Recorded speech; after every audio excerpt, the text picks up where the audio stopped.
Hello friends, Iltutmish के बारे में पढ़ते हुए हम लोगों ने देखा था कि इल्तुतमिश के रूल के दौरान कई सारे राजपूत स्टेट्स में रिवोल्ट हो रहे थे। इल्तुतमिश इन सभी रिवोल्ट्स को सप्रेस करने में कामयाब रहा। और अगर बात की जाए मेवाड़, मालवा और गुजरात की, तो इल्तुतमिश ने इन स्टेट्स को भी कैप्चर करने की कोशिश की थी, लेकिन यहाँ पर इल्तुतमिश को सफलता नहीं मिल पाई। तो इन एरियाज़ में तो इल्तुतमिश दिल्ली सल्तनत की बाउंड्रीज़ को एक्सटेंड करने में कामयाब नहीं हो पाए, लेकिन जिन एरियाज़ पर दिल्ली सल्तनत का कंट्रोल पहले से था, वहाँ पर जितने भी राजपूत किंगडम्स थे, उन रिवोल्ट्स को इल्तुतमिश ने पूरी तरह से ख़त्म कर दिया था। बट प्रॉब्लम ये थी कि इल्तुतमिश के बाद स्लेव डायनेस्टी का जो नेक्स्ट इंपॉर्टेंट रूलर था वो था बलबन, जिसने रूल किया 1265 AD से लेकर 1286 AD तक।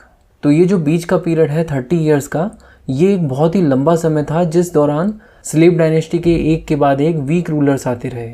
ऐसे समय में राजपूत स्टेट्स ने अपने आप को वापस से इंडिपेंडेंट डिक्लेयर कर दिया था और बलबन के सामने ये चुनौती थी कि वापस से वो इन राजपूत रूलर्स के ऊपर अपनी अथॉरिटी असर्ट करे। बलबन ने सबसे पहले बयाना को अपने कंट्रोल में लिया। इसके बाद बलबन ने रणथंबोर और ग्वालियर के फोर्ट को भी कॉन्कर करने की कोशिश की, लेकिन इसमें वो नाकामयाब रहा।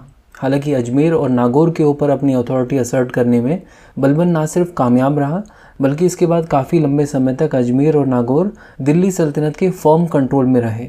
और अगर बात की जाए मेवाड़ और गुजरात की, तो बलबन ने इनके ऊपर भी अटैक किया था, लेकिन मेवाड़ और गुजरात एक साथ मिलकर लड़े और बलबन को हरा दिया और बलबन को लौटकर वापस से दिल्ली जाना पड़ा। बट ओवरऑल राजपूतों के खिलाफ अगर बलबन का रिपोर्ट कार्ड बनाया जाए तो बलबन के बारे में ये बात कही जा सकती है कि बलबन ईस्टर्न राजस्थान में तुर्किश रूल को पूरी तरह से कंसोलिडेट करने में सफल रहे थे। Thank you so much for watching and supporting बुक्सतावा।